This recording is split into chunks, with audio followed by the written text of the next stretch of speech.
Hey everybody, welcome back to Living Traditions Homestead. Well, in some of our previous videos, we've touched on what's going on with some of our animals around the homestead. And today we thought we would kind of follow up with you guys and show you how everybody is doing. One thing we're not always real great about on our channel is the follow-up after we kind of talk to you guys about certain things. And usually that's because things are so busy and we just kind of lose track of time. So today we thought we'd slow down just a little bit, take you around and show you what's going on with some of the animals here on the homestead. We're going to start with showing you Myrtle, who is our sow, our IPP or Idaho pasture pig sow that is really about to have babies, piglets anytime now. She's super big, she's starting to nest, so we're going to start off just giving you an update about her. Well, many of you already know Myrtle. This is Myrtle, one of our IPP sows.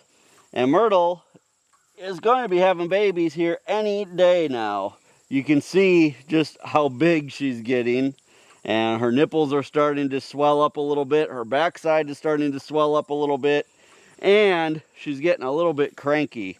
Normally, Myrtle is the most laid-back pig you would ever imagine owning. She'll just let you in there and scratch on her and she'll just love all the attention. But it seems like when she gets to about this stage, which is just before she has piglets, she'll get a little bit cranky and doesn't really want so much attention anymore. So we're going to give her a little bit of space today. She's still eating, she's still drinking, and typically within about 24 hours of giving birth they'll stop that. So I don't think it's going to be today, but I do think we're probably within a week of her giving birth. Seems like within just the last couple days, you can kind of see that the babies have kind of dropped down a little bit. She's getting really big and hanging really close to the ground. And I think those are all good signs, meaning we're moving in the right direction. Now here by our barn, we have two separate farrowing pens in case we have two sows that are going to be giving birth at the same time. Right now, Myrtle is our only one that is pregnant. But you can see we have these two pens. They each have their own inside area. And this is where we would move multiple sows when they're ready to give birth. We can take a walk inside and I'll show you kind of how it's set up so that when she's ready to give birth, everything is ready for her. All right, so this is the inside area where Myrtle will actually have her piglets. She's not very happy to be locked out right now. You can say we've already got some straw down in here. We've got another bale of straw laying over here so that as soon as we see that she's having babies, we can give her some more. But she's already starting to, nest a little bit more. I think just she's trying to get comfortable so that when she, lays down, she's not so uncomfortable from having all those babies inside of her. But we also have a little creep area here where the babies can get under and get away from her. If it's a cold time, which, we're going to start getting cold here any day. We do have some heat lamps here if we need to use those. This time of year, it's hit or miss whether or not we'll actually need those. But you can see here under this board that the babies can climb under here. And then that's a safe area so that Myrtle can't roll over and accidentally lay on any of them. And then we also have over here on this side another board. And this is just kind of a board that when she lays down, she can't get right up against this gate or up against this fence. And if she does happen to lay on one of the pigs, there's at least a little bit of space for them to be able to squeeze out and get away from her. So this is how we do it. It's worked well on her past litter, and I think it's going to work well again this time.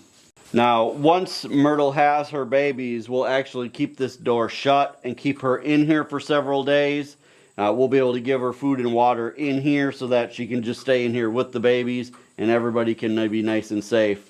On her last litter, she had no interest in going and venturing outside for the first few days, although her last litter was in the middle of the polar vortex. So this time of year, she might be completely different. I don't know, but that's the plan, is to shut her in here for the first few days, give her food and water right in here so that she can spend a lot of time with the babies. Now over on this side of the fence are two of our gilts. This is Ginger and this is Dolly. Ginger will actually be our next one to be going in with Charlie, our boar. She'll be getting bred sometime in November, beginning of December, so that she'll be having babies in the spring. Dolly is actually a pig that we're raising for food this year. So she'll actually be going to freezer camp sometime over the winter. But right now she still has some growing to do. You guys, look how big the piglets are getting. This is Donna and this is Linda. These are the two that we delivered down from Duck Creek Pastures in Wisconsin. They were so tiny just a couple months ago when we got them. Can you believe how big they're getting already? Of course, they're well fed, especially as we wrap up garden season. They have a good, steady diet of watermelons. That fattens them up and me. These guys have, or these two girls have been such a joy to have. They are by far the friendliest little pigs that we have ever had on our homestead. I think that's a real testament to how Kayla and her family are raising the IPPs up there at Duck Creek Pastures. We are so excited to have them, and we can't wait until they are old enough to become moms as well.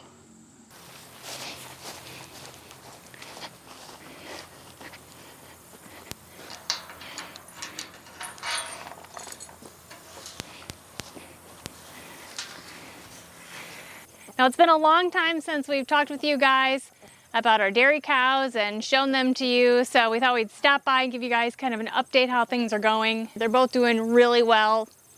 Rose is still in milk. We're actually milking her once a day in the morning, and Babe has access to her and can nurse from her throughout the entire day. And then overnight, we separate the two of them so that she doesn't nurse overnight and we can get the milk in the morning.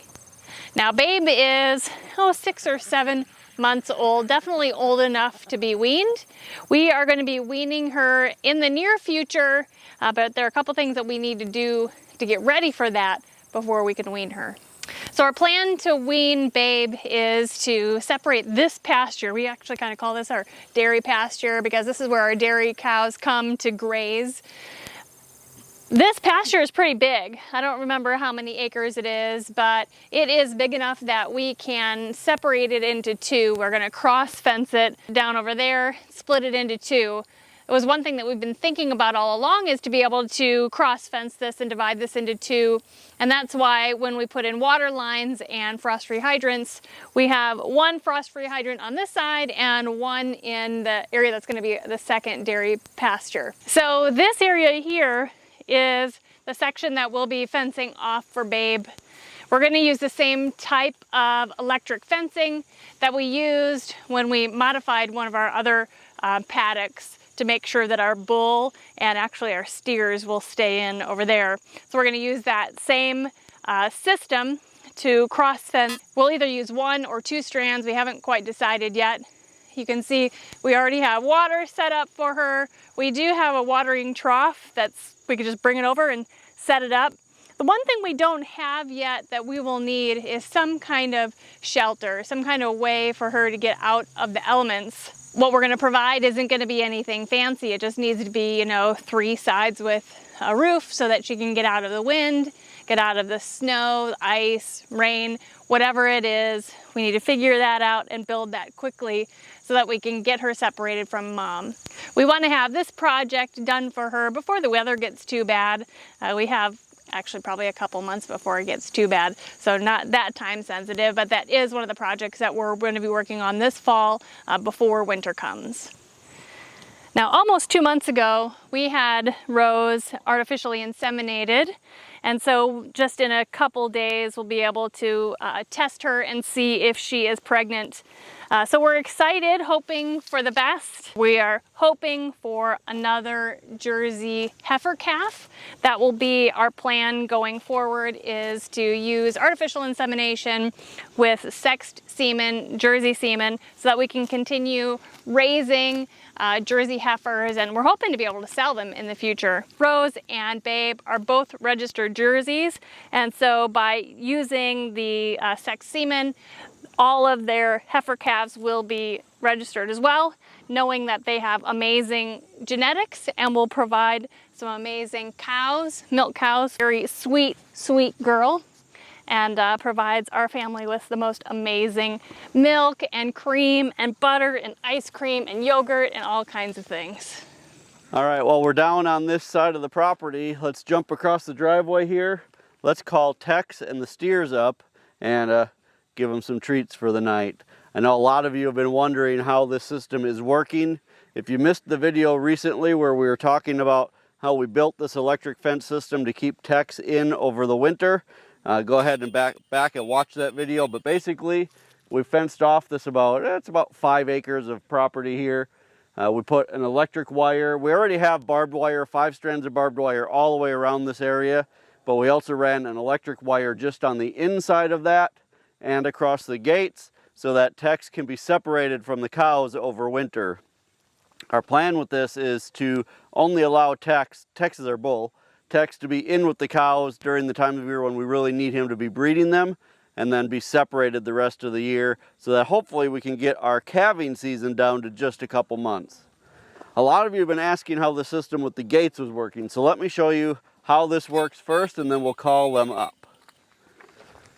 This is actually a pretty easy system. First we just have to turn the fence off for a couple seconds. We have a solar fence energizer here, and this thing is really putting out some juice, so it's been working really well. So we turn that off, then we come over here, we undo the physical gate here, open that up. We'll take this electric gate off. We'll just hang this here for now. Then we'll come back inside and we'll shut this gate.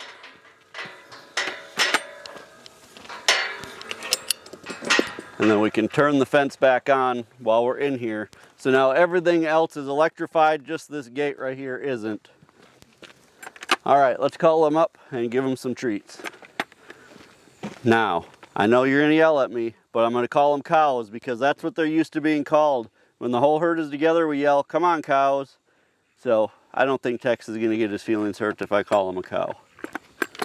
Come on, cows!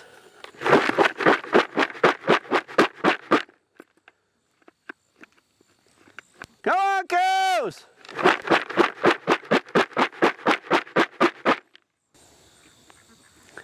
There, he finally heard me. I don't know if you guys can see them all the way down there, but they're pretty far away. Come on, Tex!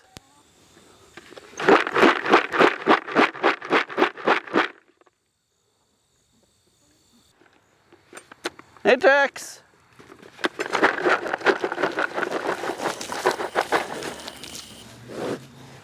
Even though Tex is a very mellow bull, he can be pretty intimidating in a situation like this. You know he's running for the treats. He's not running to be aggressive. But sometimes you still, in the back of your mind, just think, man, he is a big animal. And you got to be very respectful of that. Well, the calves are coming up, but I wanted to also give you guys an update on how the weaning process went. In the previous video that we did about this area, we were actually weaning the calves from their moms. So for about 3 days, we left the moms right here across the driveway. So the calves were on one side along with Tex, and the cows were on the other side, and they could see each other. That was a noisy few days here on the farm because the babies were crying to get back to their moms, and the moms wanted, you know, they were still filling up with milk. So there's a little, I guess, a little bit of pain there where they're you know, still wanting to be nursed on. But after about 3 days, the calves kind of went off on their own, the moms went off on their own, and now we've moved the moms down to the paddock where they'll be for the winter, and everybody seems perfectly happy. These calves are plenty old enough to be on their own. There's no reason for them to continue nursing, but really, cows will let their calves nurse for a long time if you don't physically separate them. So this is just a process that you have to do when you're raising cattle. So again, Tex and all of the steers are over here. We do have one heifer calf that is still over here. We're actually going to be moving her over here with our dairy cows in just the next few days, hopefully. And then that calf, that heifer calf, is actually going to live with Babe once we separate her from Rose. Now, one thing that a lot of you caught on to on our last video is that there was one head of cattle that moved across the road that shouldn't have. That was our steer, Hudson. We allowed him to go across with the cows, and he's actually going to live with the cows for the winter because the area that they're moving to has a ton of grass. they haven't been over there for most of the summer, and we really want him to put on some weight before winter because we actually have an appointment for him with the butcher in March. So we want him to get as big as he can yet before we take him off to the butcher. So that's why we allowed him to go and live with the cows. Now there is one final thing that a lot of you have been asking for an update on that, to be honest, we weren't really planning on giving an update on just yet. But since we're here and we're giving you guys updates, on our previous video, we told you that we're having a new workshop or new outbuilding built by an Amish crew. They actually just left for the day. The Amish don't allow themselves to be photographed or put on video, so we can't show you guys while they're here working, but they just left for the day. So let's take a walk over and I'll show you guys the new workshop. Well, you guys, here it is. This is the new workshop. This has been a project that we've been working on really for about, well, almost a year to get this all planned and get everything, you know, aligned. We had to get someone to pour concrete for us. And so we've been working on this for a long time. We had to put it on hold for a while the price of lumber skyrocketed. But when it started to drop again, we were able to make it work. And we're finally getting this new workshop put up. This workshop is 40 feet by 60 feet. We've got two 10-foot doors here that are going to be like roll-up garage doors. Those haven't been put on yet. And then we've got the door here in the middle, and then we've got 6 windows around it, 3 on the back and 3 here on the front. Now, a lot of you know that our long-term plan is to move down to the farm and actually sell our homestead sometime in the next few years. So this building is actually a huge stepping stone for us because as of right now, there were no buildings on this property big enough to be able to park my tractor and all of the other equipment that we have. So this building is going to be where all of that stuff gets stored. There was a building here before in this exact spot, but it was in pretty rough shape. And even though I'm sure in its day it had a lot of great functions, it was just kind of past its prime. So we tore that down and then we were able to put up this new workshop. Let's go inside and I'll show you inside. Now this half of the building, which is where the 2 garage doors are, this half is going to be where we're going to store all of our tractors and equipment and things that we need to store inside. And then the other half of this building is going to be a workshop. It's going to be where we're going to be able to do a lot of projects over the winter or in rainy weather. That's something up until now we just haven't had available to us on either of our places, really. We just don't have buildings big enough to be able to do indoor projects in bad weather. So this is going to be really nice to have. The other nice thing about this is it's going to be a lot more rodent proof than the other buildings that we've had. The building that was here before was just kind of an open lean-to. There was no way to lock anything up. There was no way to keep any wildlife out, really, for that matter. There were even coyotes that got in there from time to time. So this is going to be nice to be able to lock everything up, keep things nice and safe, and have a place to do projects in bad weather. So you guys, this is the building. We're super pleased with how well this Amish crew is putting this up for us. It has really been fun to watch the process of them putting this all up. Believe it or not, the most they've ever had out here at one time is just 4 guys. And most days it's just 2 guys and they're already almost done. So we are excited about that. We'll give you guys another update when it's all complete. Well, you guys, thank you so much for spending some time with us today, getting some updates from around the farm and the homestead. We're always excited to bring you guys along and just show you what's going on. Sometimes we forget just kind of on a day-to-day basis that you guys don't get to see everything every day like we do. So it's fun sometimes just to kind of give you these day-to-day updates so that you can see along with us what's going on. You guys, if you're enjoying our videos, remember to subscribe. We would love that. And as always, really the best way that you can help us here in the homestead is just to share our videos on your social media. Until next time, thank you so much for stopping by our homestead. Take care and God bless. God bless.